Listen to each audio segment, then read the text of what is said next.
How's it going, YouTube? Today I want to do a tabletop review of the Microtech Stitch. This design is the originally designed by Borka Blades. Now, I did not know a lot about high-end blades until recently, and I still know absolutely nothing. To me, high-end blades is, you know, $600, $700, $800 range. But recently, I've been introduced to knives that go north of $10,000 for a folder. Madness. But Borka blades are some of those blades. He does customs, one-offs, limited editions, and those blades can go from, you know, a few $100 to $10,000. I've seen them. So it's wild. But this Microtech Stitch is a partnership with Borka Blades, and this is a production model of those original blades, to my understanding. And the Stitch is an amazing knife. A lot of people have great things to say about it. But because of that, they're hard to get your hands on. And I would say these production knives, I would guesstimate that probably more than 11,000 of them are in circulation. But because of the demand, they're still hard to find. When I bought this one, the only one I could find was the full serrated version. So it's great. It looks badass, but you're not going to have a whole lot of options when you're shopping around for Stitch because of that. And so this knife, when you see it, a lot of times pictures can be misleading, and you think that it's smaller than it actually is. It is not a small folder. It's not a small pocket knife. Overall, the length of it is around 8.5 inches, and the blade itself is a little over 3.5 inches. And it is, I don't have small hands, and it is still bigger than my hand. So it is a pretty chunky folding blade, and it is an auto. Now, I will say, initial impressions of the knife, it comes in, you know, your standard Microtech box, you know, foam inside. It's nicely packaged. And your first impressions of this is that it's a very well-made knife. Some knives you pick up and they have maybe a rattle to them, or they just feel cheap. If you threw them on the ground, they would break. Just that type of feel to them. This thing feels like I could throw it at a car and it would dent the car, pick it up, and the knife would be completely fine. And I believe that to be true. They use a M390 steel on this, and I've watched some testing videos, and it holds up very well. They chop aluminum block with it. It absolutely puts no burrs or anything in the edge, and it still cuts paper if you have a regular blade. And so, with that being said, the fit and finish of the handle, the screws, the stone washing of the blade, everything is top notch. You'll have no complaints. I think it's 3/16 width on the steel of this blade, so it's very chunky, very well made. It is definitely a tool. And when you look on the blade itself, it has a lot of writing. I'm not necessarily a fan of all the writing, but it states Microtech. It's got the serial number on it, and the serial number is the number of production. Got my little man in here with me. And this one is 10785. And so And it actually has the birthday on the blades. If you watch any of the Microtech videos where they're walking around the factory, they always check the birthdays on the blades. And this one is 8/22. It's brand new. And as of 8/22, there were 10,785 stitches produced.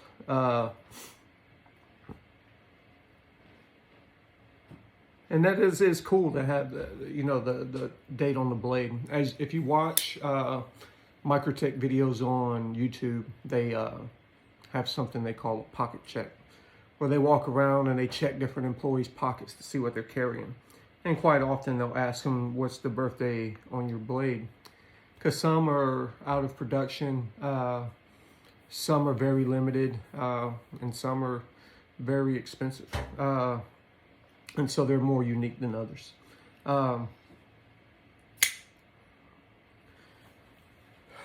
Of note with this blade, I've had other autos before, like the Benchmade Bedlam, which is probably one of my favorite, was one of my favorite carry knives for a long time.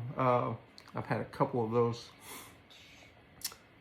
The action on that, the spring on that is, it's strong, it's nice, but it's nowhere near as aggressive as the action on this.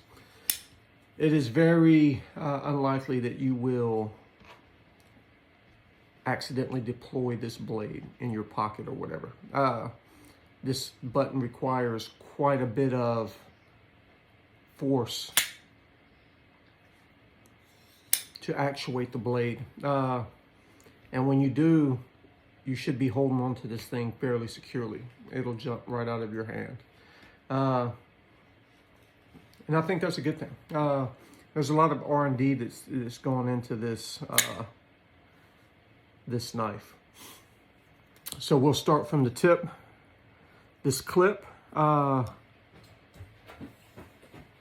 R&D of this clip is well thought out. It has pretty good tension here, and it has this little crease here to help it hold onto your pocket. Now, I will tell you the positive: if you don't have to worry about this thing coming out of your pocket while you're running around. The negative is, until this thing gets broken in, you're not pulling it out of your pocket very easily. It'll take quite a snatch to get it out with a smooth motion. And so I just got this yesterday, and I wore it all day today. And I probably took it in and out of my pocket some 30, 40 times, and it didn't get easier, and I'm hoping that it does. It has this thick aluminum spacer with a pretty aggressive jimping in it, and it feels really good in the hand. It has the lanyard hole inset into the knife, which is great. You don't have to worry about your hand rubbing against it. And as you can see, the spacers in here, like the locking spacer, they're all very heavy duty. And I'm sure it's to accommodate the size of the width of that blade and the strength of the spring.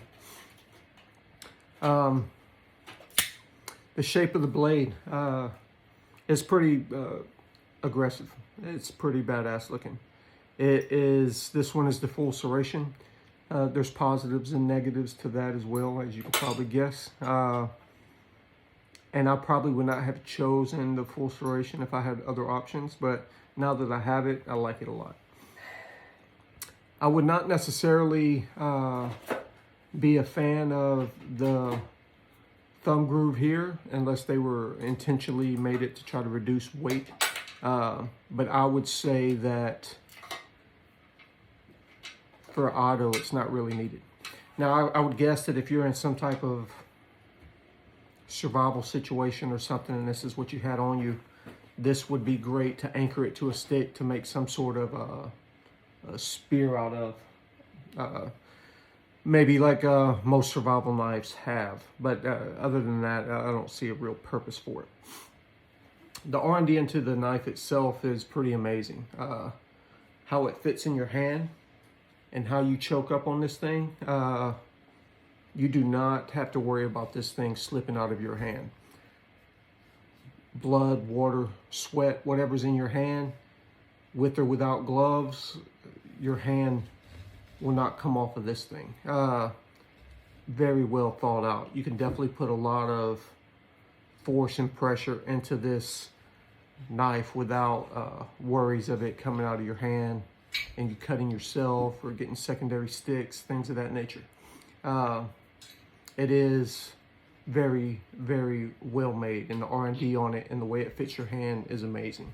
And you got a lot of real estate. If you're a guy with bigger hands, you still have a whole lot of real estate to manipulate this weapon. And I find that to be outstanding. So yeah, I think I paid $433 for this on GP Knives, GPK is the website. And I think it's worth it. I think this is probably going to be, I usually wear fixed blades, but I like this thing a lot. And I think this is probably going to be my new everyday carry. My little man just handed me this.